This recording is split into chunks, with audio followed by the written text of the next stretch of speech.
Muy buenos días a todas las personas que nos están escuchando o viendo por este canal tan importante, Crece Aprendiendo. Hoy tenemos un invitado muy especial, un invitado que ya hemos entrevistado en otras ocasiones, en otros programas, en otra televisora, y hoy en una sesión muy especial, ¿verdad? Vamos a tener varias sesiones, mejor dicho, vamos a tener varias sesiones en las que vamos a entrevistar a nuestro amigo, el doctor Carlos Miyazaki. Licenciado, ¿cómo está? Digo, doctor. Ya le puse. ¿Cómo está, doctor? Ya, yo me...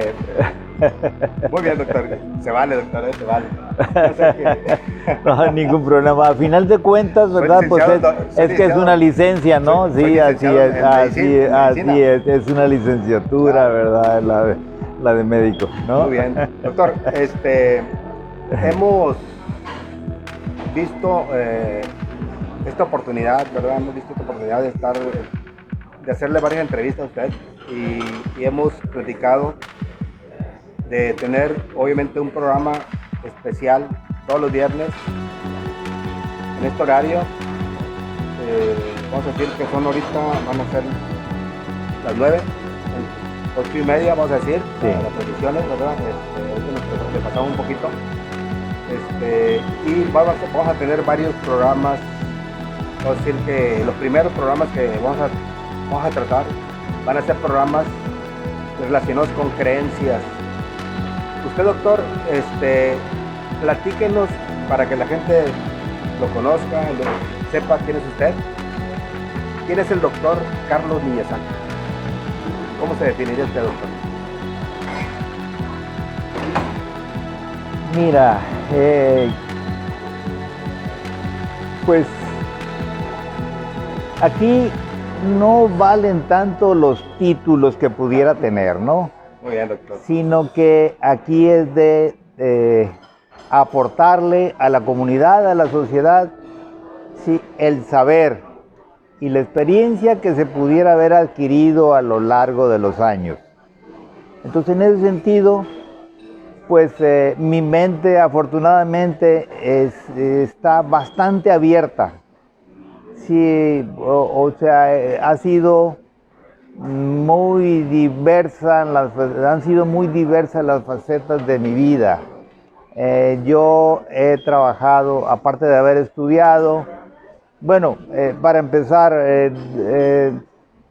mira, yo desde mis primeros años de estudio, sí, algo estuve inclinado a la instrucción o a la docencia.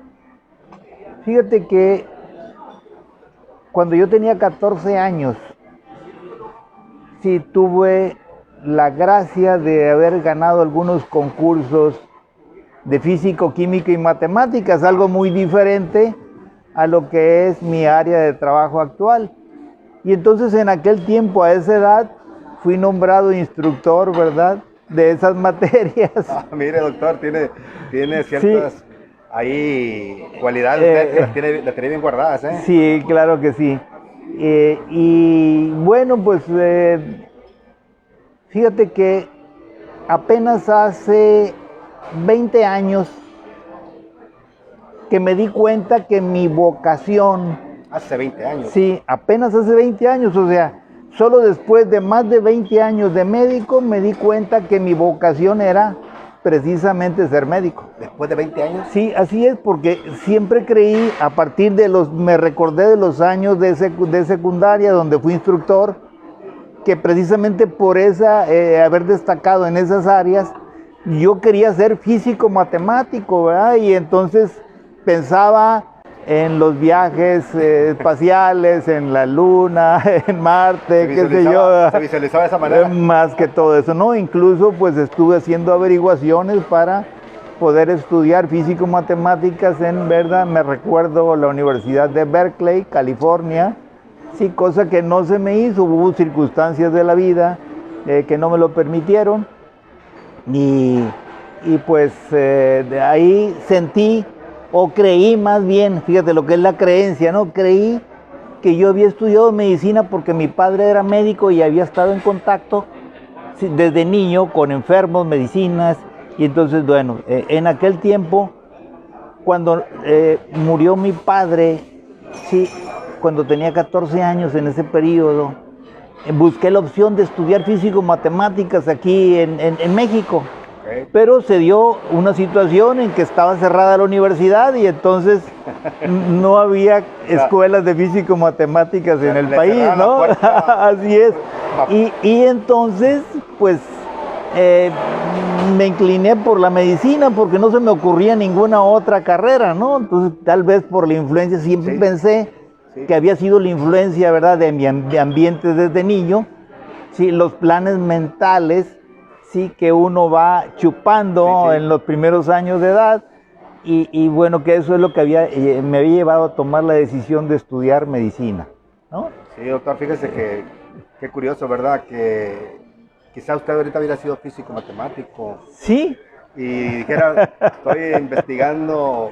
sí, pero lo que es, o sea, hago alusión Sí, a sí, sí. este caso, a esta situación, ¿Cómo las por creencias? lo de la creencia, ¿no? Creencias. Siempre creí, y cuando me di cuenta que mi vocación era ser médico, después de 20 años, cuando tuve la oportunidad, sí, de abrir un hospital privado, el primer hospital rural en Sinaloa, sí, México, sí, en una zona donde no había atención hospitalaria y mucha gente se moría, ¿no? Entonces yo ahí es donde había crecido, había tenido, entonces como que tenía un compromiso, ¿verdad? Con la Con la zona, la Sí, población con de la esa comunidad de esa zona, zona. con la comunidad de esa zona, y entonces se me ocurrió en 1991 abrir un hospital rural, ¿no? Donde no había hospitales, no había instituciones, ¿verdad?, de salud, ni oficiales ni privadas, y entonces instalé el primer quirófano, en fin,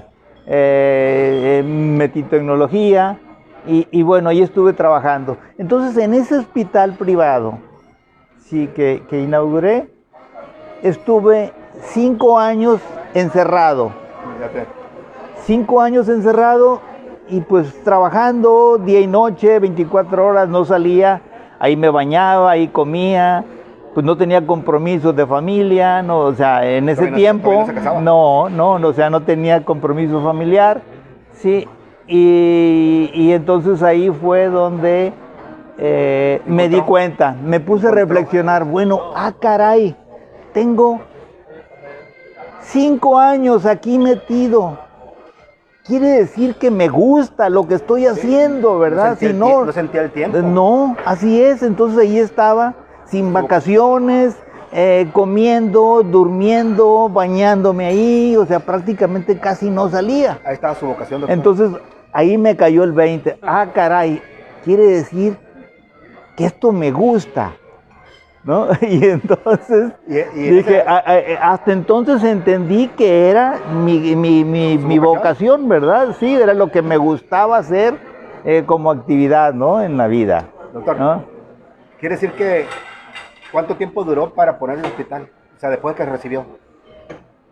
Muy pronto, ¿no? No, bueno, yo tardé, pues después de que me recibí 20 años, lo que pasa es que yo hice estudios de posgrado, incluso. O sea, por eso digo que mi mente ha sido abierta porque, por ejemplo, yo empecé a estudiar psicología, ¿sí?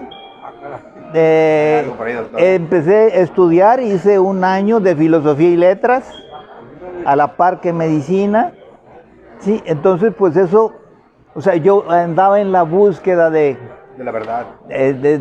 dónde me iba a ubicar, ¿no? O sea, como dije, a lo mejor medicina no es lo mío y entonces busco otras opciones. Así es, ¿no? Le salía y entonces, como la lectura siempre fue pasión para mí, sí, desde pequeño, ¿verdad? De mi primer libro, pues aunque no he sido, digamos, un religioso devoto, pero mi primer libro fue la Biblia. A los 7 años empecé a leerlo. Mire. Porque no había libros en aquel tiempo prácticamente, ¿no? Entonces eso y las enciclopedias que se podían adquirir en forma privada. Entonces eran de las lecturas, ¿no? Y por supuesto, ¿verdad? Ahí pues la influencia del ambiente familiar, donde, ¿verdad?, mi padre consumía muchas novelas, policíacas, de vaqueros, que eso es lo que se estilaba en aquel tiempo, era lo que había de lectura, de distracción, ¿no? Y entonces, pues yo devoraba todo eso. Quizá por esa lectura tal vez siempre me fue bien en ortografía. Ok. O sea que para tener buena ortografía se requiere leer mucho. Entonces yo, por ejemplo, cuando alguien tiene falla de ortografía, mira, te hace falta leer, hermano, ¿eh? Muy bien, doctor. Ya, bueno, entonces después de eso, bueno, tomé una opción de hacer mi escuela de medicina, Okay. sí, en hospital. ¿Hace cuánto, Tuve la doctor? oportunidad, ¿Hace cuánto, doctor? bueno, en 1970, sí, Okay. tuve la oportunidad de hacer mi escuela en un centro médico. Ok. Entonces yo hice mi escuela en el Centro Médico del Seguro Social en un proyecto piloto, Ok. sí, que no pasó. Prácticamente tenía muy pocas clases en la escuela de medicina y casi todas mis clases eran clases en hospital. Prácticas. Ajá. Así es, entonces eso me permitió, pues, o sea, salir muy bien capacitado en términos prácticos. Sí, cosa que ahora, por ejemplo, eso no se da. Pero bueno, por razones políticas solamente fue una generación en la que participamos aproximadamente como 20 compañeros, ¿no? Entonces de ahí salimos muy bien preparados, ¿sí? Entonces teníamos, por ejemplo, los mejores médicos de aquel tiempo, ¿verdad? En el caso de Guadalajara, eran nuestros maestros, y tomábamos clases juntos con todos los internos, ¿verdad?, hospitalarios que estaban haciendo las diferentes especialidades. Entonces, pues hubo una... entonces, aprendizaje, ¿no? imagínate, ahí era un gran saber el que estábamos tomando, ¿no? Entonces, lógicamente, por razones políticas, pues eso fue suspendido, ¿no? Y fue la única generación. Entonces, cuando yo terminé la carrera, iba a hacer mi servicio social. Fíjate que siempre me incliné a lo social. Ok. Y entonces, el Seguro Social a mí me ofreció especialidades médicas, la que quisiera. Por supuesto, yo ya iba a tener ahí, ¿verdad? O sea, como fui digamos, un alumno en su institución, se puede decir, destacado, entonces me ofreció las opciones de cualquier especialidad. Okay. Entonces, en aquel tiempo, el problema está en que como mi inclinación era social y solo el 20-30% de la población del país recibía atención de esa institución del Seguro Social, entonces había un 70-80% de población sin atención médica. Okay. Sobre todo la población indígena. Había en aquel tiempo, ¿sí?, cuando yo terminé la carrera, había alrededor de 20 millones de indígenas en México. Y entonces por eso me hice indigenista. Okay. ¿No? Y entonces solicité mi servicio social, me recuerdo, en un centro ceremonial, el centro ceremonial Huichol. Sí, me recuerdo la población, más bien el caserío, ¿verdad? San Andrés Coamiata, así se llama, el centro ceremonial de los Huicholes, de donde parten la famosa, digamos, la famosa marcha por todo el desierto hasta llegar a Real 14, San Luis Potosí. La peregrinación, es la peregrinación del peyote llamado, ¿no? Bueno, entonces yo quería participar en eso, entonces me documenté y bueno, pude ligarme con otro compañero de la escuela, pero que había salido el año anterior y que había hecho su servicio social allá. Entonces él tenía filmaciones. O sea, yo me preparé y ya conocía de antemano parte de las costumbres que había en esa comunidad indígena, conocía todos los brujos que había, en fin, ¿verdad? Entonces, pues estaba listo, ¿no? Es un lugar donde solamente se llega por avión, se llegaba en aquel tiempo, ¿no? Un lugar apartado, y entonces pues ahí iba a ser mi servicio social, ¿no? Entonces ni quien quisiera pelearme se suponía, sí, ¿verdad? Irse a un lugar de esos, ¿no? Era un reto. Entonces, así es. Entonces me puse a estudiar sobre los indios de México. Por eso ahí mi maestro fue Fernando Benítez. No sé si se recuerdan, el famoso, sí, el reconocido indigenista Sí, que digamos que hasta ahora pues no hay otro, ¿verdad? Que tenga más publicaciones, más escritos sobre los indígenas de México. Entonces yo devoraba los libros de Fernando Benítez. Así es. Entonces se empapó muy bien Así sobre es. la Incluso cultura tan indígena. es así que fui a parar a las oficinas del Instituto Nacional Indigenista porque quería asegurar mi plaza. Y tocó, ¿verdad?, que incluso el director actual del Instituto Nacional Indigenista, sí, resultó que era un amigo personal de un pariente mío, ¿no? Y ese pariente mío, por cierto, fue uno de los primeros pediatras, o quizá el primer pediatra en México, que se había preparado en Francia, y que fue el fundador del Hospital Infantil de México, ¿no? El doctor Aguilar Pico. Aguilar. Sí, entonces él era pariente de mi madre, primo, y entonces había una relación, digamos, Familiar. sí, de amistad familiar, y entonces todo parecía que yo iba a parar a la comunidad indígena. Sin embargo, sí, los trucos del destino, resulta que no me dieron la plaza. No se la dieron. No me la dieron a pesar de que ya estaba supuestamente arreglado y asignado, ¿sí? Y pues entonces se la dieron a otra persona que, bueno, no me voy a meter en detalles, pero otra persona que ni siquiera fue, ¿verdad? Sino que simplemente iba a recibir la comprobación de que había estado allá haciendo su servicio social para cubrir el requisito, ¿no? Entonces fue mi primer enfrentamiento con, digamos, se puede decir, no sé si un acto de corrupción gubernamental, entonces ahí se benefició, ahí hubo beneficio, ¿no? Entonces dije, caray, ¿verdad? Entonces esto, desde ahí ya estaban... Se le bajó la motivación, ¿no? Sí, ajá. Entonces, bueno, entonces esa situación se dio. Bueno, entonces me incliné de todas maneras a lo social y entonces aproveché una beca y que recibí de parte allá de la universidad y entonces me fui a hacer una maestría en salud pública, lo que se llama es la maestría en epidemiología. ¿Dónde fue, doctor?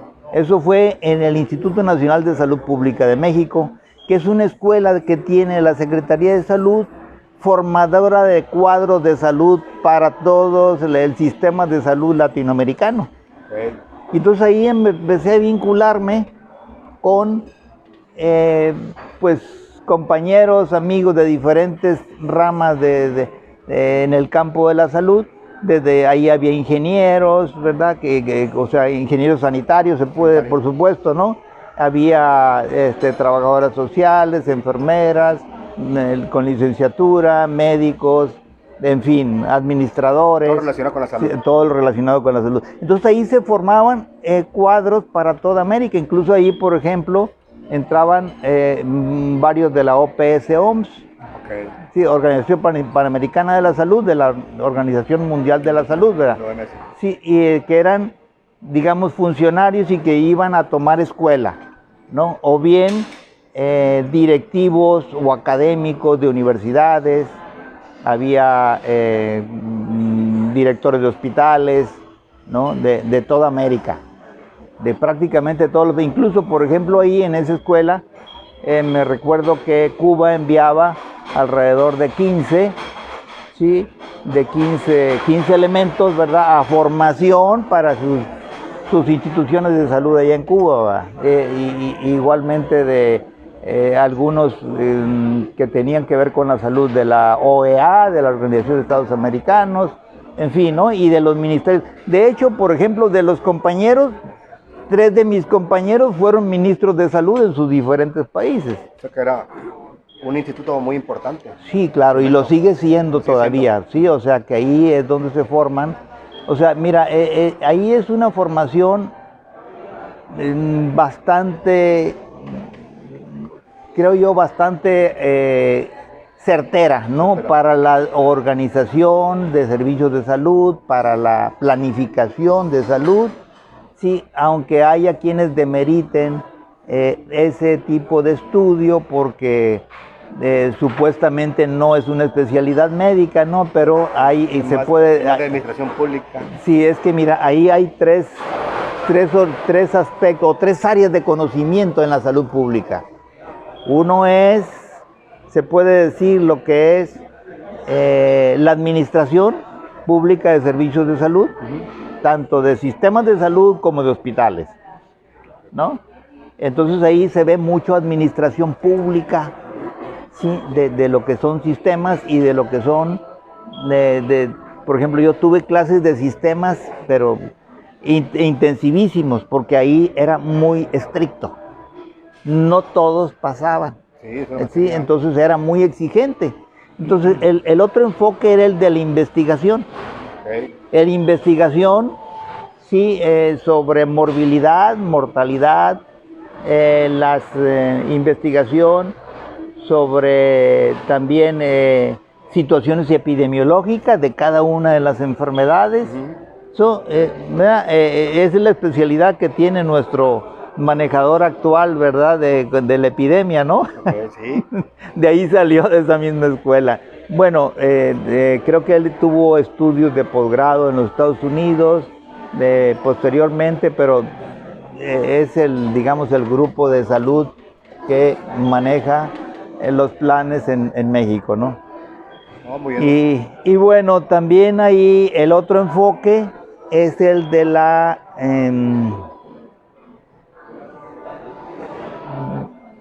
el de la promoción y educación para la salud, o sea, lo que es la medicina preventiva. Sí, e incluso lo de las vacunas, ¿verdad? Pues es por lo que más abogábamos nosotros. Si en medicina preventiva, pues, ¿quién duda del papel de la medicina preventiva a través de la forma de vacunas? Sí, aunque, bueno, en el caso, digamos, actual, pues, han cambiado los conceptos, ¿no? Porque pues ya actualmente, digamos, la conceptualización de vacunas es diferente, no vamos a hablar ahorita de eso, pero sí, sí, o sea que en realidad mi formación es epidemiológica en ese sentido. Y bueno, después de eso hice medicina rural. También se metió en la medicina. Sí, así es. Entonces trabajé en el campo formando personal para la salud, sí, enfermeros de la población campesina. Enfermeros y enfermeras de la población campesina. Por cierto, para eso, esa actividad me llevó a una amistad con uno de los grandes activistas de la salud pública en el mundo, ¿verdad? El doctor David Werner, ¿sí? Que él hizo un libro que se llama Donde no hay doctor. Entonces yo me basé en aquel tiempo, sí, en su libro para la formación de todo ese personal campesino. El perfil que debe sí, tener. Así es, ¿no? Y lo curioso es que él se dio cuenta, se enteró por algún medio que yo había participado en eso con su libro y fue a buscarme. Sí, el libro Donde no hay doctor es un libro traducido a 100 idiomas, se puede decir el manual de medicina rural más usado en el mundo, y entonces yo tuve la gracia y el honor, ¿verdad? Entonces por eso de compartir después trabajo, porque nos hicimos socios, el doctor Werner y yo, en la construcción de otros proyectos sociales de beneficio para personas discapacitadas, ¿no? Entonces sí sabrás, ¿verdad?, que él fue el creador del grupo Prójimo, o sea, que es un centro de rehabilitación donde personas que les dio polio de niños, entonces había que, digamos, integrarlos a la sociedad. Entonces en eso trabajó él toda su vida y lo sigue haciendo todavía, ¿verdad? Porque él viene por eso a México 3 meses por año, se puede decir, y todavía lo tenemos con nosotros, ¿no? Ocasionalmente, ¿sí? Y entonces compartimos ahí un par de proyectos. Por ejemplo, otro proyecto aparte de ese, del proyecto Prójimo, que, o sea, trajo expertos en fabricación de sillas de ruedas para adiestrar, para preparar, ¿sí?, a esas personas discapacitadas, ¿verdad? Y entonces se enfocan en la búsqueda de niños con problemas de deshabilitación, y entonces les hacen las sillas personalizadas, ¿no?, para cada caso, ¿no? Y después hicimos eso mismo, pero con muebles de cartón. Sí, entonces ese es otro segundo proyecto. Esa fue ya una idea conjunta del doctor Werner y mía, y entonces ahí eso está vigente todavía, y quizá es el único proyecto de ese tipo que hay, no solamente en México, quizá en América, ¿no? Doctor, la verdad, qué completa está su formación, está la verdad muy... Sí. Pues todo lo que ha hecho, ¿no? Todo lo que ha vivido, sí. Y ahora sí que siento yo que su vida ha sido o había sido una vida con muchos cambios, ¿no? Dijéramos, en su formación vivió situaciones muy diversas. Sí, aunque quizá con todo esto que estamos hablando, bueno, de presentación, en realidad en lo que pudiera culminar es que a qué me dedico, ¿no?, actualmente. Sí, o sea que porque lo otro es pasado, ¿no? Eso es lo que y entonces actualmente, sí, yo me dedico a atender personas con diabetes. Y lo hago digitalmente en toda América, desde los Estados Unidos hasta el Cono Sur. Doctor, ahora sí que toda la formación que usted tuvo, ahora que está en una nueva etapa de su vida, o sea, siempre le gustó a usted ayudar mucho a la gente, le gustó mucho servirle a la comunidad, y lo sigue haciendo de alguna manera ahora con esta nueva etapa en el caso de atender enfermedades degenerativas. Sí. En el caso, enfocando principalmente en el diabetes, obviamente enfocados en el diabetes. Sí, o sea, ¿cómo llegué yo? Sí, ¿cómo llega ahí, doctor? Sí, ¿cómo llegué yo a, digamos, a enfocarme en la atención de la diabetes? A ver, doctor, ¿cómo empieza todo? Mira, empieza con cuando yo abrí el hospital rural que mencionaba anteriormente. ¿Dónde? Ahí estuve 12 años. Es un hospital en el centro de Sinaloa, ¿verdad? En una ciudad pequeñita, que más bien era un poblado, La Cruz, en el estado de Sinaloa, sí, en México, ¿no? Y entonces ahí, pues estuve 12 años, ¿no? Entonces yo atendía las urgencias, yo era quien recibía las urgencias, entonces me apoyaba en los médicos de diferentes especialidades para hacer intervenciones quirúrgicas y resolver problemas de emergencia, sí, de todo el centro de la región, del estado, ¿no? Y entonces en eso me apoyaba en médicos especialistas de los diferentes lugares. Incluso, por ejemplo, ahí hicimos algunas de las primeras operaciones laparoscópicas en el estado. Sí, a pesar de que fue en un lugar pequeñito, pero se hicieron. Sí, y bueno, la verdad es que lo hacíamos con gran eficacia porque no tuvimos mayores problemas, ¿verdad?, en cuanto a cuestionamientos por negligencias, por fallas en la atención a lo largo de esos 12 años, ¿no? Entonces a mí me tocaba enfrentar todas las emergencias, ¿verdad? Sí, sea la que fuera, desde, digamos, el posible parto complicado, sí, hasta el infarto, la embolia, qué sé yo, accidentes de automóvil, de carretera, en fin, o sea que cualquier cosa que sucediera, ¿verdad? O sea, casos difíciles. Casos difíciles, o sea, tenía que cubrir emergencias de todas las especialidades, y en eso me tiré 12 años. Entonces lo que yo me di cuenta ahí en ese hospital privado, sí, que la mayor parte de la gente que acudía por emergencias eran personas con diabetes. Mire, en las urgencias. En las urgencias, ¿no? O sea, podían traer algún otro problema, pero salía diabetes y diabetes, ¿no? Sí, algunos, la gran mayoría, o quizá más o menos uno de cada dos lo sabían y quizá uno de cada dos no lo sabían y ahí se descubrió, ¿no? De que había esa problemática. Entonces, bueno, yo a lo largo de los años, incluso fíjate que a tal punto desarrollé la atención para diabetes que yo creé uno de los servicios que daba el hospital era ofrecer en forma privada, sí, un seguro médico. Okay. ¿Por qué?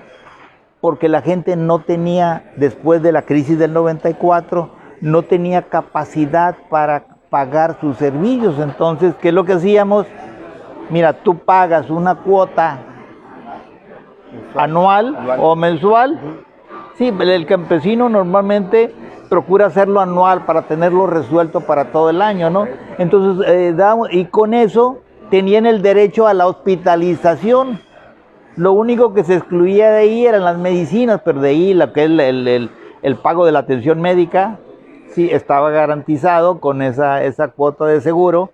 Entonces, un seguro médico privado para población campesina, para enfermos crónicos, ¿no? Sobre todo personas con diabetes. Eso es lo que ofrecimos, ¿no? Quizá uno de los primeros en su tipo, me supongo, porque no he visto otro por otro lado, ¿verdad? Y que lamentablemente por la crisis que se vino después del año 94, no pudimos sostener ese hospital. O sea, el mantenimiento de un hospital es muy costoso, y entonces, como era la situación económica de la región donde estaba el hospital era precaria, o sea, el campesinado se apoyaba en el ganado que tenía y entonces vendía su vaquita para poder cubrir sus gastos de atención. Pero se acabaron las vacas. Sí, se acabaron las vacas y entonces pues la situación se puso difícil económicamente para el grueso de la población y no se pudo sostener ese hospital en ese tiempo. Actualmente se pudiera sostener, sin embargo ahora no existe esa opción porque como cuando tuvimos que cerrar ese hospital. Sí, o sea, ya cuando se pudo haber abierto era 5 o 7 años después y ya yo estaba encarrilado en otro proyecto y ya no me fue posible regresar, ¿no? Entonces eso fue, yo me mantuve ahí hasta 2003, hasta el año 2013 en que inicié otro proyecto de trabajo. Muy bien, doctor. No. Y entonces ahí, ¿qué fue lo que sucedió? ¿Por qué me orienté hacia la diabetes? Les decía que la mayor parte de los pacientes tenían problemas de diabetes. Entonces, a esos pacientes, como confiaban en mi atención, los estuve atendiendo durante años, algunos hasta 10 años, 8 años, 5 años. ¿Dándole seguimiento? Sí, y entonces ellos, por su confianza y como se mantenían bien, sí, cada mes estaban conmigo y entonces estaban atendiéndose. Sentían seguros. Entonces yo les ofrecía, sí, en ese tiempo, los mejores medicamentos y tratamientos de acuerdo a la medicina de hospital que yo había aprendido, ¿no? O sea, una medicina diferente. Y además que, pues sí, o sea, yo siempre me he dedicado a estudiar, a actualizarme sobre lo que hago. ¿No son medicamentos algunos eran costosos, no, sí eran medicamentos comerciales. Okay. O sea, en aquel tiempo, o sea, yo era un médico de hospital, acuérdate. Okay, sí, entonces, claro. Era otra cosa. Sí. Entonces, me di cuenta que muchos de mis pacientes, a pesar de ser bien atendidos, bien checados, con un nivel de azúcar normal de 90 o menos, con hemoglobina glucosilada por medio de azúcar bajos, sí, a pesar de eso, o sea, igual sufrieron infartos, perdieron la visión, perdieron los riñones, ¿verdad? En fin, o sea, todo lo que son las complicaciones de la diabetes. Entonces, ¿cuál fue mi conclusión? No, pues quiere decir que todo lo que yo haga en medicina de hospital, de medicamentos, ¿verdad? Aplicaciones de insulina y demás, no sirve de mucho. ¿Por qué? Porque pues no detienen las complicaciones. Y entonces, ¿qué sentido tiene? Quiere decir que estoy dando solamente calmantes ¿no? Sí, sí, sí. Y entonces me puse a estudiar qué se hacía en el mundo para atender diabetes. Y entonces me doy cuenta Te metí más que, a fondo. sí, me doy cuenta que surgieron en varios lugares del mundo centros de atención o especies de clínicas donde concentraban personas con diabetes y les quitaban todas las medicinas y con solo alimentación. Entonces, esos experimentos que se hicieron en varios países hace como 15 años, Pura alimentación. ¿verdad? Dieron como resultado que el 30% de las personas con diabetes curaban. Miren más. Sí, o sea, les quitaban todo y o sea, con un tipo de alimentación, ¿verdad? Bajo en carbohidratos. Vamos a, yo creo que se me está adelantando, vamos muy bien, doctor. Pero el tema de hoy, doctor, que hemos elegido, que usted me pidió, obviamente que eligiéramos 20 creencias que usted trae. Sí, ajá. Y me dijo, ¿sabes qué? Me interesa, usted me dijo, que veamos una creencia cada sesión que tengamos, Sí. cada viernes, en especial un viernes. Sí, mira, nos metimos en esto quizá porque la pregunta que me hiciste, ¿verdad? Pero es que yo esperaba preguntas de otro tipo. No, pero está muy bien, doctor, excelente, la verdad. Excelente, la verdad, que nos esté platicando toda su trayectoria, toda su vida, todo lo que ha ayudado a la gente. Y me quiero enfocar, obviamente, a la sesión, al tema de hoy, que obviamente parte de todo lo que hemos visto es parte de esto, porque al final de cuentas no podemos entrar de lleno, de golpe a un tema que si no lo conocen, pues obviamente, pues ya lo que la gente ya lo conoce ahorita con tanta información que ya nos proporcionó. Obviamente lo más importante aquí es el tema de hoy que le estamos llamando, estamos hablando de 20 creencias y ahorita la creencia número 1 que estamos considerando es ¿por qué el diabetes es incurable? Esa es la creencia que tenemos, doctor. Y usted obviamente nos las dio a conocer, que todo el mundo la sabemos, todo el mundo pensamos así. Pero, doctor, vamos a empezar un poquito. ¿Cómo se mide la diabetes, doctor? La diabetes, ¿cómo sabemos que tenemos diabetes o si tenemos diabetes? ¿Cómo sabemos que tenemos diabetes? Mira, el procedimiento normal para detectar diabetes oficial, reconocido en el mundo, lo dice la misma Organización Mundial de la Salud. Si tú marcas 126 miligramos de azúcar en sangre, en ayunas, padeces diabetes. 126 Así es. miligramos o más, ¿no? Bueno, eso ya no se lo creen los médicos, ni siquiera los médicos. La mayoría parte de los médicos ya no consideran, no parten en la diabetes de esa cifra. Sí, es algo que está establecido mundialmente, pero que ya nadie se lo cree porque los problemas de la diabetes surgen mucho antes, ¿no? Entonces ahí la mayor parte de los médicos considera actualmente que diabetes es a partir de 111 hacia arriba de azúcar en sangre, ¿no? Sí, pero yo en lo personal no estoy de acuerdo con eso tampoco. O sea, todavía más arriba. Así es. ¿Por qué? Porque mira, esa cifra para el diagnóstico de diabetes de 111 o más o sea, ubica a la persona en lo que se llama comúnmente como prediabetes, ¿no? Que hay quienes discuten, no, pues es que o es diabetes o no es diabetes, nada de prediabetes, pero bueno, se puede decir como la etapa aparentemente inicial o previa, sí, al establecimiento de lo que es la formalidad de la diabetes, ¿no? Pero, o sea que yo he visto, como estuve viendo, pues en base a mi experiencia, muchos casos de personas que tenían menos de 110 y tenían problemas, incluso complicaciones de diabetes, Entonces, no, no puede ser, ¿verdad? Y entonces lo que hice fue documentarme y vincularme a la gente que manejara otras opciones, otra visión. Y entonces habemos una comunidad médica, se puede decir, diferente, que está buscando nuevas Soluciones. sí, nuevas opciones, nuevas soluciones, nueva forma de manejar la medicina. Y entonces ya vemos miles de personas en esa corriente. Aproximadamente habrá algunos, por lo menos unos 5,000 médicos que ya consideran que la diabetes empieza en 91 hacia arriba. O sea que hay un grueso de personas que tiene problemas ya de diabetes.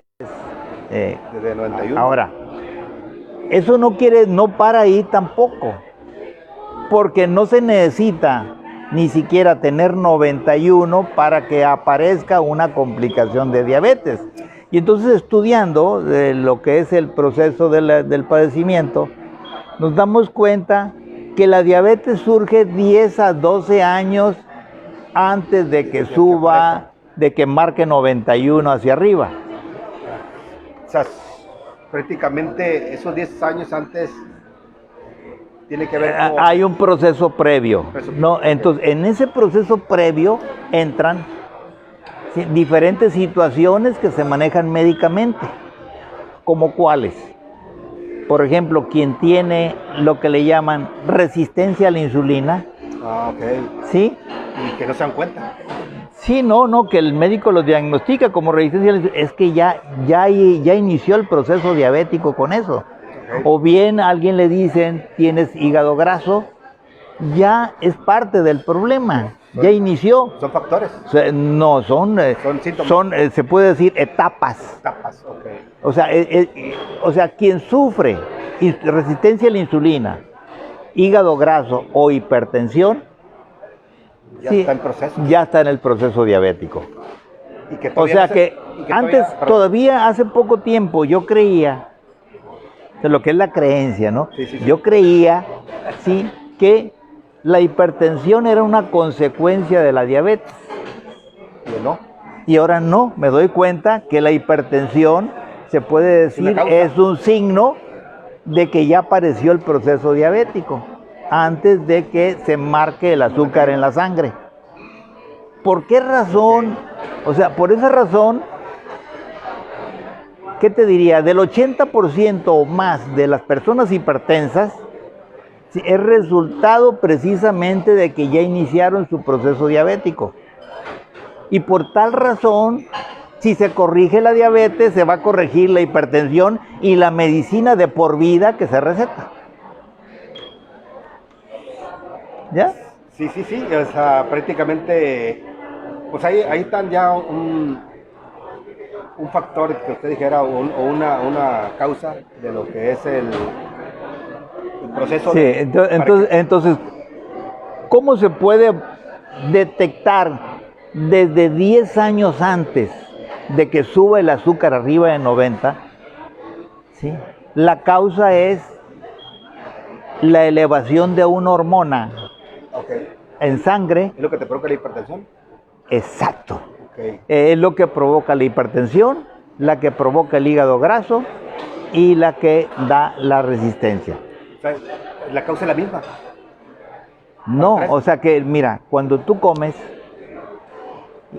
en forma automática el cuerpo humano utiliza el órgano páncreas para producir una hormona que se llama insulina.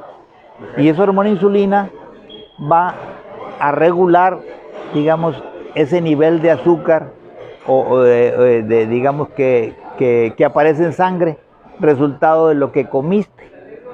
El problema es que como en los últimos 30 años estamos comiendo 30 o 50 veces más azúcar o carbohidratos que en ese tiempo, que hace 30 años, ¿sí? Entonces los niveles de insulina de toda la población se han disparado, hasta que llega un momento en que se funde el páncreas de tanta actividad. Se resiste la... Sí, no, inicialmente se resiste, o sea, como que pierde la sensibilidad del organismo, ¿verdad?, al efecto de la insulina. Y entonces, por eso, aunque tenga la insulina alta, ya no puede regular. No puede regular. ¿Por qué? Porque está supercargado. Es tanta la cantidad de azúcar que inunda todas las células del cuerpo. O sea, porque la medicina actual se fija más en el nivel de azúcar en sangre, pero está dejando de lado todo el azúcar regada en el cuerpo. Y la que está almacenada en forma de grasa. ¿Por qué? Porque el azúcar, ¿sí?, se transforma en grasa y eso lo hace la insulina. El principal papel de la insulina, contra lo que dice la teoría actual, ¿sí?, más reconocida, que dice, no, la insulina es para meter el azúcar a la célula y dar el combustible para la función, para la producción de energía, ¿no? Pero no está visto, probado, que el principal papel de la insulina no es meterle el azúcar a la célula, sino que transformarla en grasa. ¿Por qué? Porque eso le va a dar la reserva que le permite la subsistencia, y eso es algo natural desde hace miles de años. Prácticamente es una manera de sobrevivencia humana. Sí, así es. Por esa razón el ser humano está preparado, sí, para pues no comer o medio comer o hacer una comida al día, por ligera que sea, por varias semanas. No así, por ejemplo, no puede ser lo mismo con el agua, ¿verdad? Ni puede ser lo mismo, ¿verdad?, con el oxígeno del aire, ¿no? Pero sí en cuanto a alimentación. Entonces como una forma, digamos, de subsistencia, de sobrevivencia del ser humano, entonces la insulina juega ese papel principal. Y entonces, ¿verdad?, como estamos tan cargados de azúcares o alimentos que se hacen azúcar, porque todos los alimentos procesados, ese es el problema. El procesamiento de alimentos es lo que lleva a que las grasas se transformen en azúcar. Si las grasas... ¿En grasa? Las grasas en azúcar. ¿Las grasas también se transforman? Sí, claro, o sea que porque una vez almacenadas, se vuelven... exactamente. Se regresan a... Así es, claro, sí. así es, ¿no? Entonces, o sea que la insulina se encuentra con que un alto nivel de azúcar en sangre, ¿no? O bien, si son grasas, pues no sirven para nada en la sangre las grasas. Entonces lo que hace... ¿Son grasas buenas? Así es, lo que se hace, se transforman esas grasas en azúcar, ¿no? Y son derivados de productos procesados. Y luego vuelven otra vez a almacenarse en forma de grasas. O sea que hay una conversión ahí, ¿verdad? Principalmente por los de grasa a carbohidrato, de carbohidrato a grasa. Principalmente por los productos procesados. Precisamente por eso. O sea, por eso lo más saludable es consumir productos enteros, naturales, ¿no? No es lo mismo, ¿verdad?, que te comas un brócoli fresquito a que te comas que es entero, ¿no? A que ya ese brócoli, por ejemplo, ya esté procesado, como su nombre lo dice, ¿verdad? Ya está enlatado, ya semicocido, qué sé yo, como lo pongas, cualquiera de las posibilidades de procesamiento que pudiera tener un alimento, Doctor, ¿no? La teoría que usted dice que en este caso la insulina juega un papel, me dio dos, ahí mencionó dos líneas ahí. Una línea que la insulina ayuda a provocar energía al cuerpo y la otra de transformar el azúcar en grasa. Así es, son los dos papeles. Y después, y la otra es, después de la grasa, transformarla en sí, pero eso ya no lo hace la insulina, sino que ya lo hace, por ejemplo, el hígado principalmente. El hígado, okay. Por ejemplo, ¿qué es lo que hace el hígado? Okay. El hígado lo que hace es agarra la grasa de las reservas y la transforma en azúcar. Aunque no comas, ahora, ¿qué es lo que provoca eso? Pues hace trabajar a la insulina. El estrés, la alerta. Si te aparece un alacrán por un lado o una víbora, inmediatamente el organismo responde al sistema nervioso simpático, sí, se pone eléctrico y entonces empieza, manda la señal, sí, el cerebro, ¿no? A las glándulas suprarrenales para que se produzcan hormonas que pongan al ser humano en función de pelear y correr. O pelear si tiene la posibilidad de ganar, o correr si ve que va a estar complicado y entonces tiene que estar listo para las dos cosas. Es un mecanismo automático del sistema nervioso. ¿Y eso significa que las glándulas suprarrenales agarran, o sea, es una respuesta natural? ¿O hay Sí, algo, no, es que eso, eso es algo, ¿qué te diría? Es una respuesta igual, animal, pues, sí, que tenemos, automática y la maneja el inconsciente. Ahí lo está relacionando con un efecto que daña tu organismo en relación al azúcar que tenemos, o por qué lo está mencionando? Porque mira, en el momento actual de tanto estrés, okay, el estrés que vivimos actualmente es superior al estrés que vivíamos hace 30, 40 años. okay, ¿No? Sí, sí. Por todo. Sí, estrés al salir a la calle, estrés al manejar, estrés. Siempre estamos cuidándonos. Ese estado de alerta automático del ser humano actual, ¿no? Eso hace que suba el azúcar. okay.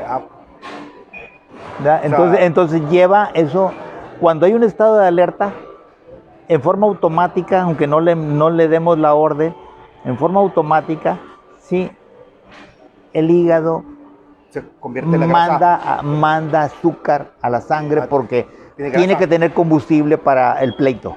Porque tiene la o grasa, para correr. Porque tiene la grasa acumulada ahí. Así es. Eso es lo que le va a permitir sobrevivir, pues. Híjole, doctor, entonces quiere decir que,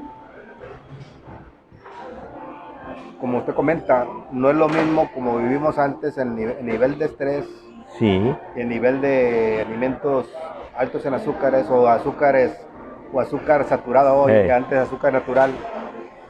Quiere decir que esto nos está provocando problemas, dijéramos que están transformando en enfermedades, principalmente diabetes, o también, nos estamos metiendo ahorita en la diabetes, pero está provocando otro tipo de enfermedades también. Sí, por supuesto, pero mira, hablamos de la diabetes porque se puede decir que si nosotros controláramos el metabolismo del azúcar, ¿sí? O sea, controláramos la diabetes, vamos a controlar y detener y prevenir casi todas las enfermedades crónicas y degenerativas llamadas, ¿no? Sí, o sea, por ejemplo, la diabetes es la antesala de los cánceres, la diabetes es la antesala de las enfermedades neurológicas, sí, que el Parkinson, el Alzheimer, demencia, todo eso tiene que ver con, tiene como antesala diabetes. Siempre hay una mayor predisposición en todas las personas con diabetes, incluso pues para todo, ¿no? Es más, hasta las enfermedades infecciosas, como ahora lo del COVID, ¿ya? Donde incide más en las personas con diabetes, ¿verdad? Es donde se pone más complicado, más grave el caso, doctor, ¿no? Fíjese que yo antes pensaba, bueno, volviendo a las creencias, ¿no?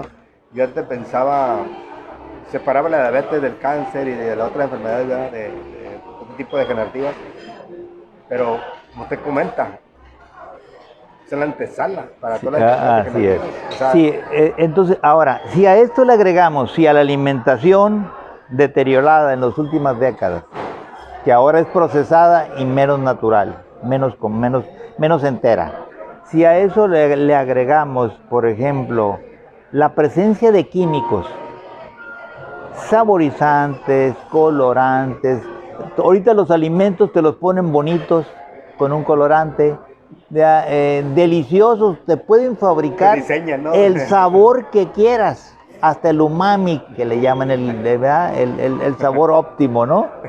¿No?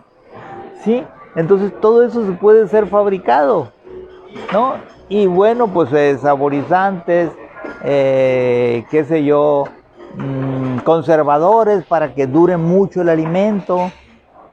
Todo eso va a generar una intolerancia que la recibe el hígado.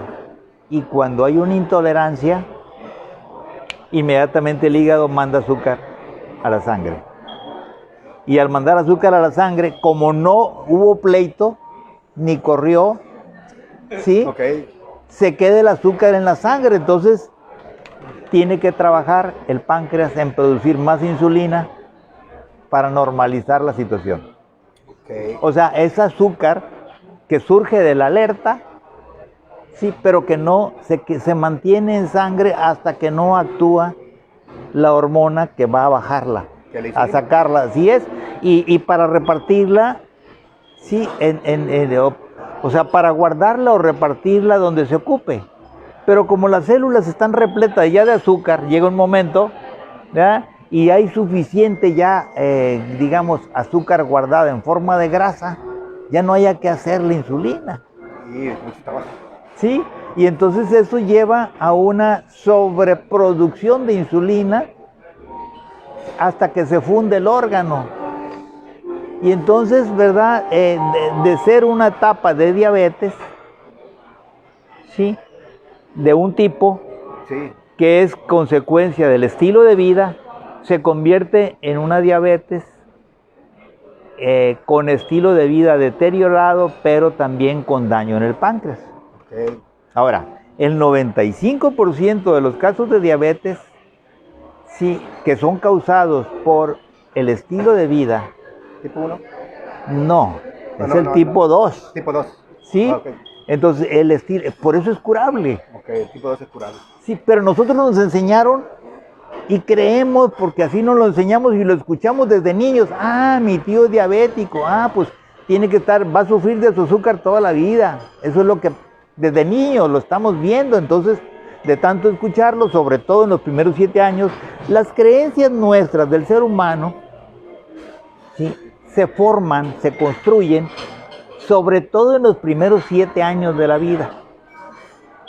Los primeros 7 años de la vida, niños y niñas tienen la capacidad de chupar todos los planes mentales inconscientes que tengan todas las personas que lo rodean de niño. Ok. Claro, a eso se agregan, sí, los planes mentales adquiridos en el vientre de la madre, y se agregan también los planes mentales de nuestros ancestros.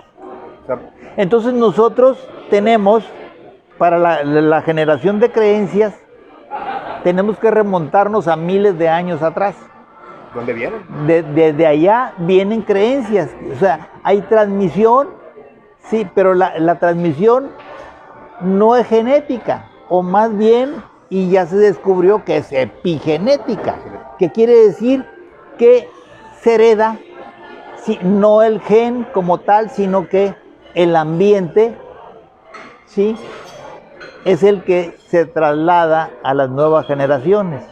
Si tú cambias el ambiente, por ejemplo, a nosotros nos enseñaron que en la diabetes, que era genética, o sea, que era de cuestión de herencia, y que por cada abuelo que tuviéramos de los 4 abuelos, era posibilidad de sufrir diabetes o no. Entonces, supuestamente, aquel que tenía los 4 abuelos con diabetes, tenía el 100% de seguridad de resultar con diabetes. Y eso no es así, y eso está probado, ¿no? O bien, si 2 de nuestros abuelos, ¿verdad?, sufrían diabetes, quiere decir que la mitad de nuestros hermanos iban a ser con diabetes y la otra mitad no. Y si tenía solo un abuelo, quiere decir que 1 de cada 4 iba a salir con diabetes. Eso era lo que nos enseñaron, que había un gen recesivo dominante, que no sé qué. Esa es la teoría médica que recibimos todos los médicos hasta la actualidad. Es lo que les enseñan, ¿No? y lo siguen aplicando Exactamente, muchos ¿no? Y como se dice y se supone que por eso a la gente le cuesta creer que sea curable. Pero la razón de que sea curable es por eso, ¿no? Porque el problema, sí, o sea, hay la idea de que hay un daño en el páncreas en toda la diabetes. Y no hay daño, es un problema. O sea, el daño significaría que perdiera la capacidad de producción de insulina el páncreas. Que sí hay casos, pero muy pocos. Sí, muy pocos, o sea, 1 de cada 20. Que es el tipo 1. El tipo 1, ¿no? Okay. Ahora, ¿qué está sucediendo con el abuso de medicinas para diabetes? Y por eso es que he llegado a la conclusión de que la diabetes en 19 de cada 20 casos no debe usar ninguna medicina ni insulina. No debe usar cada 20. 20 casos, o sea, 95%. Así es. ¿Por qué razón? Porque una es que a la persona se le condena a tomar medicamentos de por vida, ¿no? ¿Y para qué? Supuestamente para bajar el nivel de azúcar en sangre. Pero ¿eso qué sucede? Eso lleva a que disminuya la capacidad de producción de insulina porque estamos haciendo flojo al órgano. Sí, con medicina. Lo estamos haciendo haragán. Como No, y acuérdense de lo que tiene validez para todo, ¿no? Órgano que no funciona se atrofia. Y entonces se degenera. Se atrofia, o sea, pierde la capacidad de funcionar y de producir lo que debe, ¿no? Entonces va perdiendo esa capacidad con el uso de medicinas. Y si no hay falta de insulina, con mayor razón, le metes más insulina. He probado, por lo menos en el caso de mis pacientes, que 7 de cada 10 personas que se aplican insulina no la necesitan. Ay, solamente el 30%. Solamente el 30%. De los que usan insulina ahorita, ¿no? Sí, sí. Es que lo que pasa es que, o sea, la ciencia en ese sentido, o más bien no la ciencia, o por lo menos la aceptación, la comunidad médica está en un error ahí en ese sentido, ¿no? O sea, ¿qué es lo que sucede? Dan un medicamento para diabetes, no controlan, dan otro, no controlan, dan otro, y pueden dar hasta 4 o 5. Y no controlan con 5, ahí va la insulina. Ahí va la insulina, ¿no? Entonces, nos enfrentamos a una situación en la que las personas toman un sinnúmero de medicamentos y aparte se aplican insulina. Entonces, con eso van a atrofiar el páncreas. Y entonces está apareciendo un tipo diferente de diabetes. Para mí, esta es una ocurrencia mía, es una invención mía. ¿Un tipo 3? No tipo mixta, le llamo yo. Okay. ¿Por qué?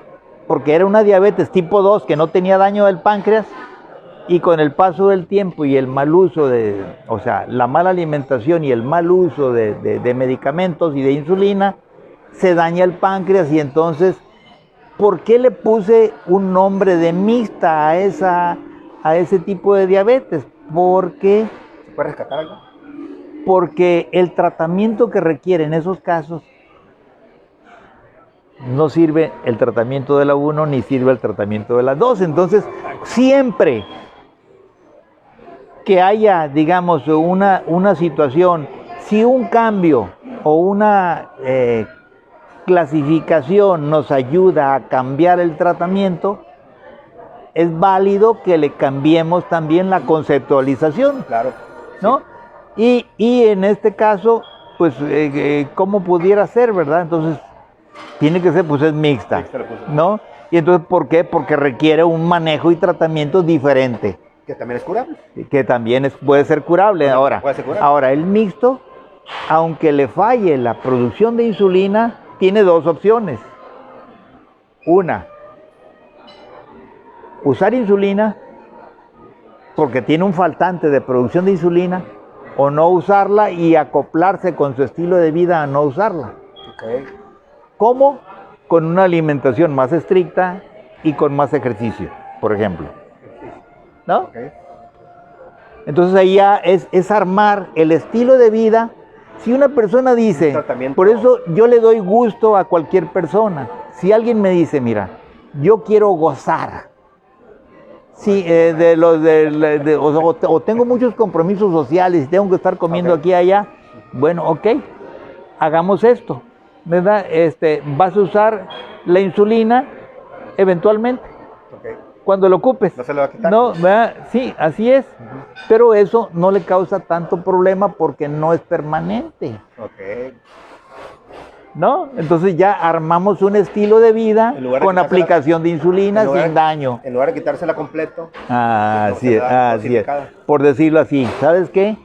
Tienes 180 días al año usando insulina y 180 días sin usar insulina. ¿Cómo? Siempre que tengas eventos, fines de semana, celebraciones, días festivos, vacaciones, ¿Toma insulina? aplícate insulina nada más. ¿Ya?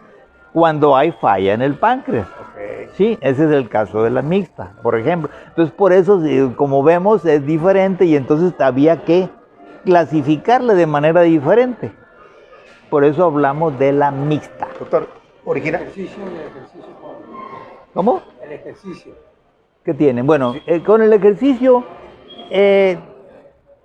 cuidado con el ejercicio, porque hay la creencia, sobre todo los que impulsaron la teoría de que bajando las calorías, sí, iban a controlarse el peso y la diabetes. No es así. El cuerpo ocupa. No, o sea que es más, nosotros podemos mejorar cualquier condición de estado diabético sin ejercicio. O sea, es un mito, eso es algo falso, ¿no? El ejercicio es indispensable, pero no para bajar la diabetes ni para... O sea, ahí el ejercicio sirve para que mejore la función de todos los órganos, que eso es otra cosa. El ejercicio sirve para la regeneración celular, ¿sí? Pero no para corregir sobrepeso. El que es gordito dice, no, pues yo con ejercicio lo arreglo. Mentira, nunca lo va a arreglar. Tiene que ver más con la alimentación. Es fundamental la alimentación ahí. O sea, alguien que esté mal alimentado, así haga 6 horas de deporte al día, se va a dañar más, ¿no? va a quedar desnutrido, por ejemplo, ¿verdad? Va a haber desnutrición y sus órganos no van a funcionar adecuadamente y no se va a corregir. Si tiene diabetes, no se va a corregir su diabetes. Doctor, ¿no? hay un porcentaje ahí que me llamó la atención. A ver, corríjame usted si lo entendí mal. ¿Quiere decir que el 95% de las personas se pueden curar? Mira, si curar, estamos definiendo la curación como la construcción de un estilo de vida saludable, sí se pueden curar y no solo el 95%. Porque ahí agregó el mixto, 99%. Porque agregó el mixto ahí, del 95 Así es, así es. Sí, por eso dije, no, pues ya lo subió, así dije. es. O sea que quiere decir que ahí 4 de cada 5, ¿verdad? Pueden entrar en la posibilidad, El mixto. sí, de mantener su vida con un estilo. Ahora, ¿qué es eso de construir un estilo de vida? Es que ahí en eso no hay reglas. Porque un estilo de vida vale la pena si construirlo si tenemos objetivos de vida. Okay. ¿Para qué queremos un estilo de vida? Si lo queremos para cumplir nuestros objetivos, perfecto. Entonces eso quiere decir que el estilo de vida ahorita no tiene que ser el mismo del estilo de vida dentro de 5 años. Okay. No, por ejemplo, sí. si nuestros objetivos ahorita, ¿verdad?, son unos, De acuerdo a la etapa de vida. también. nos ponemos en función de eso. Entonces armamos el estilo de vida De acuerdo que nos dé salud, ¿verdad?, en función de eso, de que nos dé más energía, más capacidad física, mental, qué sé yo, ¿no? O sea, el objetivo de vida habla en función de la salud, ¿no? Así es. No, objetivos de vida, no. En general. Estamos hablando de objetivos de vida, metas. O sea, Metas. yo quiero ser, ¿qué te diría? El mejor, Sí, bueno. el mejor contador, ¿verdad? Sí, del mundo, ¿no? Sí. Si ese es su objetivo, su meta, entonces tiene que ponerse todo en función de eso, Okay. ¿no? Sea, digamos, a nivel local, si quiere decir, bueno, pues en esta ciudad yo quiero ser el mejor, o si a nivel nacional, o de acuerdo al objetivo que se ponga en la vida. Estamos hablando del sentido de la vida. Doctor, Como el señor de los impuestos. Ser mejor. Sí. Bueno. Ok. doctor, sí, quiere decir que el estilo de vida principalmente lo relaciona con la alimentación. el propósito. No, Bueno. no, me refiero a estilo de vida para lograr las metas, para lograr No, nuestros es que objetivos. mira, es que ahí un estilo de vida implica alimentación quizá de primer orden, Ujú, ¿sí? Movilidad y ejercicio, ujú. regulación del estrés, Ok. uso de la mente, ¿sí? Para todo, incluso para curar. Esa es una de las cosas, por ejemplo, en las personas que tienen diabetes tipo 1 con daño en el páncreas o bien diabetes mixta con daño parcial del páncreas, hay que utilizar la mente para lograr la regeneración celular. Esta es la nueva, digamos, la nueva concepción o la concepción de la nueva medicina, Ah, caray. Doctor, ¿sí? y usted, sí, perdón. Usted habló alguna solución ahí en el material que me pasó. Me hablaba ahí del agradecimiento. Bueno, lo que pasa es que, mira, cuando hablamos de agradecimiento, estamos refiriéndonos a una acción que tiene uno que nos ayuda a aplacar ese estado de alerta. Ok. Una persona que está dando gracias está diciéndole aplácate alacrán, ¿no? Sí, sí, sí. ¿Sí? O sea, está dando gracias, gracias por todo lo bueno y todo lo malo que se recibe, te ¿verdad? aceleres, No hay nada. Entonces el agradecimiento es una de las acciones que más estimulan el sistema nervioso parasimpático llamado. Ahí tenemos dos sistemas nerviosos. El simpático, que es el que nos pone en alerta para pelear y correr, y el parasimpático, que nos pone en función de comer, de dormir, de tener actividad sexual, ¿verdad? De paz, de tranquilidad, ¿no? Entonces, dar gracias nos da tranquilidad y ¿verdad? Nos mejora la función de todos los órganos. O sea, se ha visto que una gente, hay estudios, hay investigaciones científicas que han demostrado, sí, que las personas que dan gracias después de una operación, de un suceso que hayan tenido, un estado grave, lo que sea, sobreviven más que los que no dan gracias. Ok. ¿No? Alarga la vida. Ese es un ejemplo, ¿no? O sea, ahora cuando hablamos de gracias, también estamos hablando, también hay que referirnos a otras acciones. Por ejemplo, el contacto físico con las personas. Sí, como la... Sí. Sí, El, o sea, el contacto físico de tocar a la persona, a otra persona, sientes sí. una... Es que estimula el sistema de adaptación. El parasimpático, que también es, ¿qué te diría? Pues si lo hacemos automático, eso nos va a beneficiar en todos sentidos, no solamente en la salud, sino en nuestro campo de trabajo. Tiene que ver con las hormonas, la dopamina. No, claro, es que mira, hay producción de hormonas, hay producción de citoquinas y hay producción de neurotransmisores de acuerdo al sistema del que hablemos. Entonces, hay un equilibrio en el organismo, ¿verdad? Entre la mente, sí, el sistema inmune, que tiene que ver con los activadores del sistema inmune, son las citoquinas, bien inflamatorias, más o menos, que son mecanismos de defensa, y de los neurotransmisores, ¿verdad? Que son los que activan, van a activar el sistema nervioso simpático y parasimpático. Entonces, de acuerdo a eso, es lo que se hace, ¿no? Entonces, otra forma, quizá, por ejemplo, celebrar todo, quien celebra todos los días, está dándole un empujón al sistema de adaptación. Sí, o sea, Parasimpático. mira, el sistema de adaptación, el parasimpático, sí, es la máxima expresión de la actividad o de desarrollo humano, la máxima expresión del desarrollo humano. Quiere decir que el ser humano nuevo de las nuevas generaciones, sí, el ser humano se ha desarrollado a través del crecimiento del sistema de adaptación.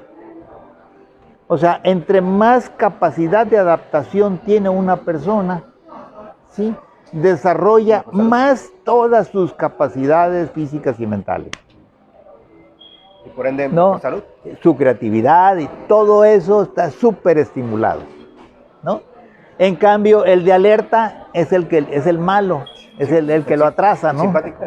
Sí, el simpático, ¿no? Entonces, por eso debemos de, claro, ocupamos el simpático porque imagínate, Porque no podemos guardar nada, ¿no? vamos a cruzar una calle, ¿sí?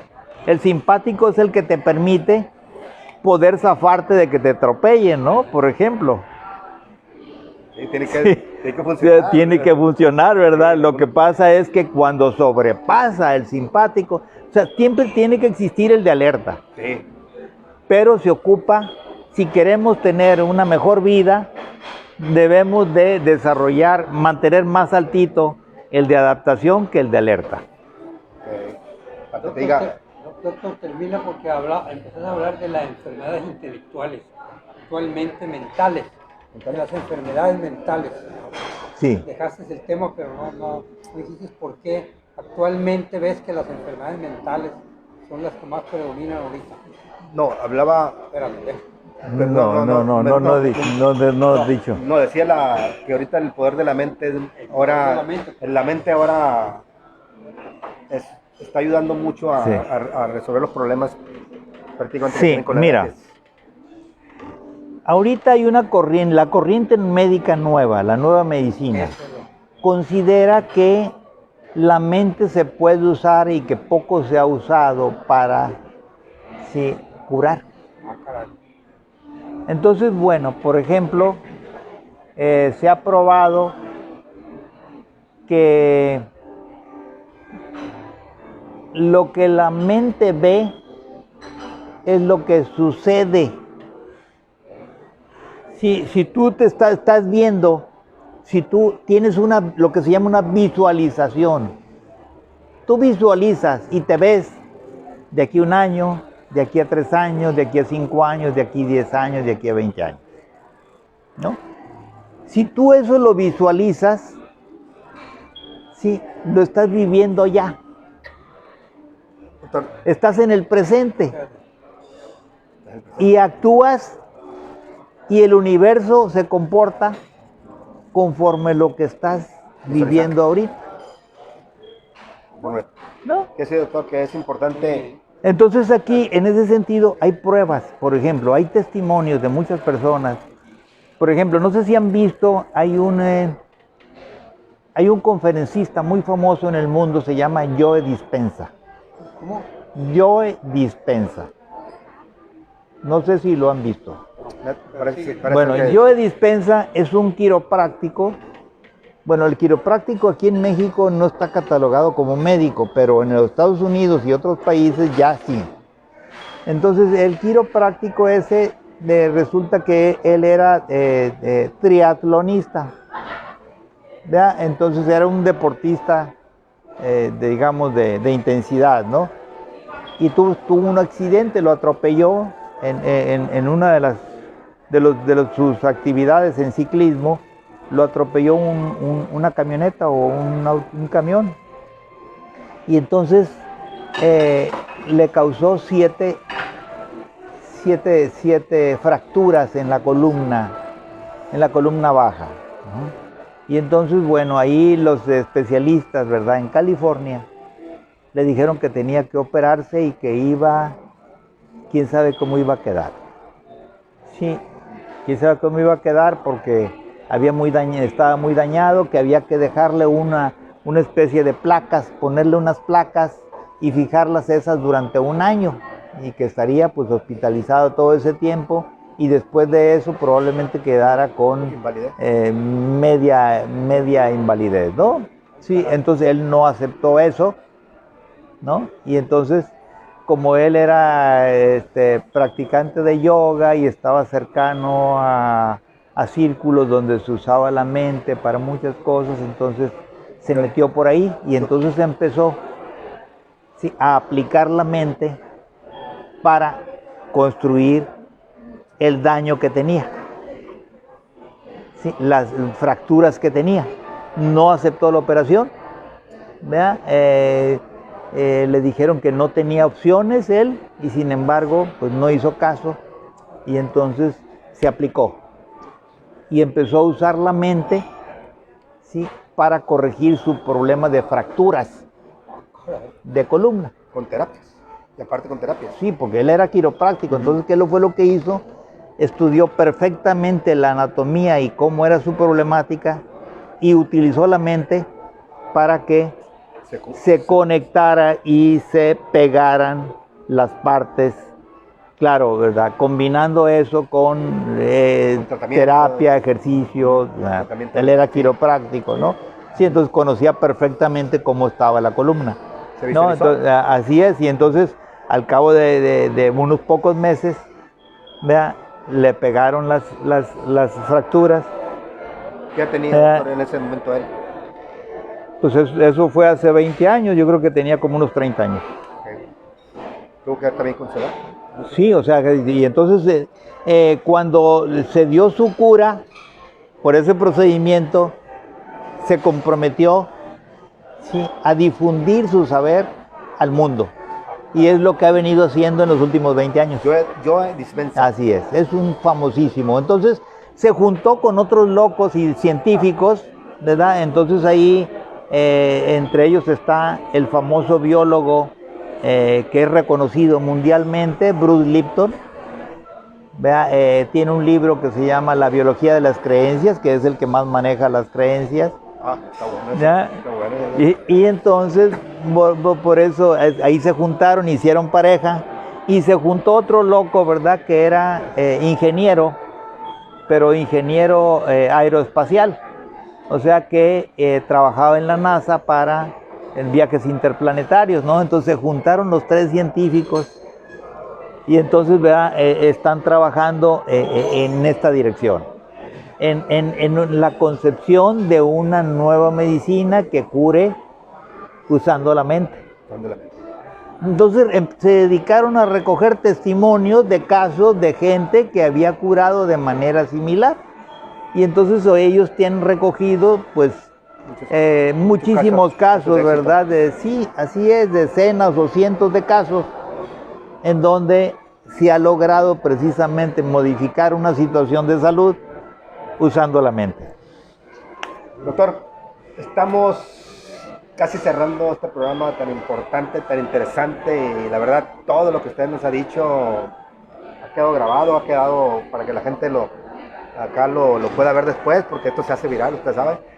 Y qué importante, doctor, la verdad, qué enseñanza nos ha dado usted acerca de la primera creencia que tenemos, que la diabetes es incurable. Y ya nos hizo, nos dio una cátedra de lo que en sí podemos hacer. Pero ¿crees que se ha entendido? Me he dado a entender sobre por qué si es curable. Ya nos dijo que el 99% se cura.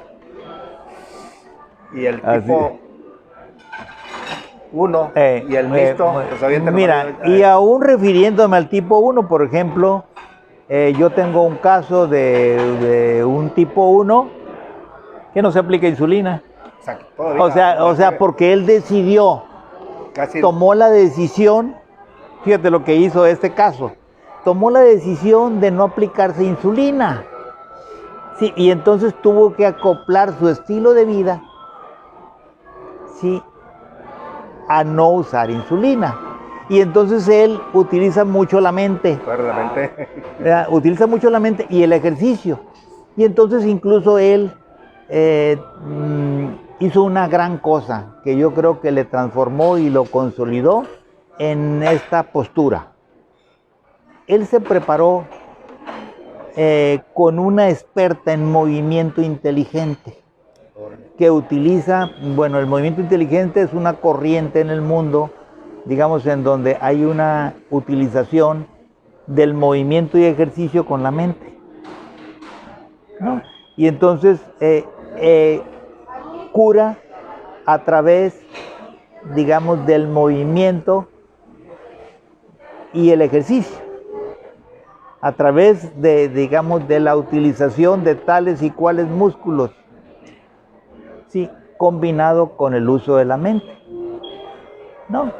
Y entonces eso es lo que le permitió a él, precisamente a pesar de ser tipo 1 y de tener requerimientos de insulina, no usarla.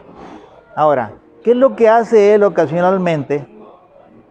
Cuando quiere hacer una celebración y comerse una pizza o una fiesta, lo que sea, sí, ese día lo que va a hacer es aplicarse la insulina, nada más. Mixto. Sí, sí, como si fuera mixto, Como si fuera mixto. ¿no? Pero cuando quiera, puede no usarla. Ya es decisión de él, pues, o sea que por eso cada caso, por eso nosotros hablamos en nuestros proyectos de atención, sí, proyecto de atención especializado y personalizado, porque cada caso es único en el mundo, Sí, no hay recetas sí, aquí, Sí. ¿no? Y entonces eso por eso es que yo me he abocado precisamente a construir programas y cursos para el mundo. Ah, caray. O sea, programas, o sea, sería, doy atención ciertamente, especie de consultas digitales, pero también programas ya con un objetivo específico.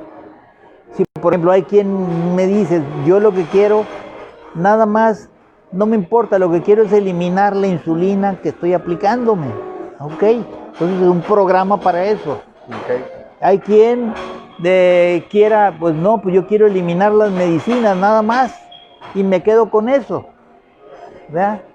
Y lo hacemos. ¿Tiene soluciones específicas? Así es, o sea, porque cada quien de acuerdo a lo que quiera. O sea que aquí no es que vamos a uniformar a las personas en lo que es su atención, ¿no? Entonces, esa es la gracia nuestra, por eso es que todo lo hacemos personalizado, aunque sea de forma especial. Sí. Pero doctor, ¿dónde te encuentras? ¿O qué teléfono? ¿Dónde? No, es que aquí, pues, es cosa de que nada más, mira, es muy fácil a mí localizarme. Búscate en Google, googleame, sí, y busca Dr. Miyazaki. O quieres ver alguno de mis 400 o 500 videos en YouTube, Doctor Miyazaki. Dr. Miyazaki, ¿no? Miyazaki. O bien en Facebook, Dr. Miyazaki. Sí, ahí me vas a encontrar. Y igualmente, ¿verdad? En Instagram, ¿no? Pues doctor, ha sido un placer, ha sido un momento muy agradable, un momento de mucha enseñanza, de mucha, la verdad, muy amena la plática. La verdad, como usted dice, cada momento lo construimos y se ha construido un gran momento. Lo felicito, doctor, y Muchas gracias, lo ¿verdad? felicito, la verdad, por ser una persona que le gusta ayudar a la gente, que le gusta ayudar a... Pues ahora sí se ocupa en la cuestión de salud, y obviamente yo creo que mucha gente, ¿verdad? El mundo se lo está agradeciendo, la gente que ha curado de este problema tan grande que es la diabetes, ¿verdad? Sí, pero la verdad es que es tan, a pesar de eso, es tan poquito lo que hemos hecho, ¿no? Es que, pues nuestra misión aquí Oiga, nos falta muchísimo, sí, ¿no? imagínese Entonces, todo lo que puede hacer ¿no? todavía, ¿no? Y sobre todo porque, pues la verdad es que tenemos que pelear con las creencias que tiene no solamente la gente, sino las creencias de lo que es la comunidad científica, ¿sí? Por ejemplo, con relación pues a los conocimientos actuales, incluso la epidemia actual, sí, el mundo se dividió, ¿no? Entonces, aún dentro de las mismas familias, pues, Son retos, ¿no, doctor? sí, por ejemplo, o sea, que hay quienes, por ejemplo, dentro de una misma familia yo he visto conflictos enormes, porque unos aceptan las inyecciones y otros no, pues. Ey, No, y aún en la familia, y lo mismo sucede en la comunidad Y eso se va a médica y topar. comunidad y eso científica. se está topando y se va a seguir topando. Y a extremos de que pierden la amistad y el parentesco, ¿verdad? Por eso, ¿no? Sí, es que es una situación muy contradictoria, pero pues lamentablemente pues eso así es, y si hay que apoyar la verdad y lo que más le convenga a la comunidad, pues eso es lo que habría que hacer desde mi punto de vista, ¿no? Bueno, doctor, pues ha sido un placer. Vamos a tener programas los viernes a las 8:30. Le comentaba que el siguiente viernes voy a estar fuera de la ciudad. Vamos a regresar el día viernes 5 de marzo, si no me equivoco. Sí. Después de carnaval, que decimos el carnaval es el 1, pues el 4, ¿verdad? El 4 de marzo. Ya está, ya le puse 5, es 4 de marzo el siguiente viernes que vamos a tener la siguiente sesión, dijéramos. Doctor, algo que quiera cerrar con broche de oro el programa, el tema de hoy, que es ¿por qué es incurable? Dice la gente, ¿verdad? La creencia que tenemos que la diabetes es incurable. Sí. Ya nos dijo que es curable Sí. en un 99%. Sí. Ahora, algo que quiera cerrar con broche de oro, doctor. Mira, yo quise hablar sobre las creencias porque tengo 7 años trabajando en la dirección que lo estoy haciendo, en lo que se refiere a atención médica, no, sobre todo de la persona con diabetes, abocado exclusivamente a la persona con diabetes. Y me he dado cuenta de que, a pesar de que el método que yo utilizo para resolver la problemática de la diabetes, sí, es práctica, es sencilla, pero no es aceptable por el grueso de la gente. ¿Por qué razón? Por las creencias que tiene la gente. Entonces, por eso es que me he dedicado en los últimos meses, sí, a desarrollar más el tema de las creencias, sí, porque he confirmado que personas que he atendido, incluso durante años, y que hemos aplicado los métodos y se ha corregido su problema, pero como no ha roto con sus creencias, tiene recaídas. ¿Por qué? Porque la mente inconsciente, sí, que es el 95% de lo que dictan nuestras actividades, sí, lo lleva precisamente a las creencias negativas, ¿no? Y no ser... Así es, y aunque de manera consciente, ¿verdad?, haya llegado y tenido el logro del beneficio. Como dicen, el alcohólico, si no cree, dejarla... Si no rompe la creencia, así es. No solamente es... Ahora, lo que ayuda a romper la creencia precisamente es la creación del hábito, ¿no? Por supuesto, pero tiene que mentalmente romperse esa creencia. Que los hábitos son automáticos, ¿no? Sí, nada más o sea, toda cosa que se repita o que se hace durante 3 meses, por eso en ese sentido yo he aprendido muchísimo. Quizá en gran parte más que de la comunidad científica, de un organismo mundial que se llama Alcohólicos Anónimos. Los Alcohólicos Anónimos es un organismo mundial que no tiene explicación científica, pero lo concreto es que ha beneficiado a millones de personas en el mundo en la corrección del problema del alcoholismo desde hace un siglo, ¿no? Y la ciencia no lo ha tomado en cuenta. Entonces hay que tomar en cuenta esa experiencia de los Alcohólicos Anónimos para cambiar nuestros hábitos, ¿verdad? Y cambiar precisamente nuestro sistema de adaptación, mejorarlo, ¿no? Y poder regular el sistema de alerta que nos tiene, digamos, contra el suelo, se puede decir. Muchas gracias, doctor. Muy bien, doctor. Muchas gracias, doctor. Pues le agradezco mucho el tiempo, todo lo que, obviamente, para agarrarlo usted está muy difícil, por eso nos dio este horario, y gracias. Pues muchas gracias a toda la gente que nos está viendo, la gente que nos va a seguir viendo. Este ha sido un programa muy especial con el doctor Carlos Miyazaki, especialista en diabetes con COVID. Sí, o sea, muchísimas gracias para la audiencia. Quiero tener la oportunidad, seguir teniendo la oportunidad de poder compartir con ustedes un poquito, ¿verdad?, del saber y de la experiencia que tenemos en la resolución de la problemática de la diabetes. Y bueno, tú mencionabas lo de COVID, ¿verdad? Pero lo que pasa es que ahorita no hay casos de diabetes que se pueda desligar del COVID. Entonces por eso hay que manejar, ¿sí?, lo que es la atención del COVID y lo que gira alrededor de eso para solucionar definitivamente la condición de diabetes. Doctor, muchas gracias. Gracias, doctor.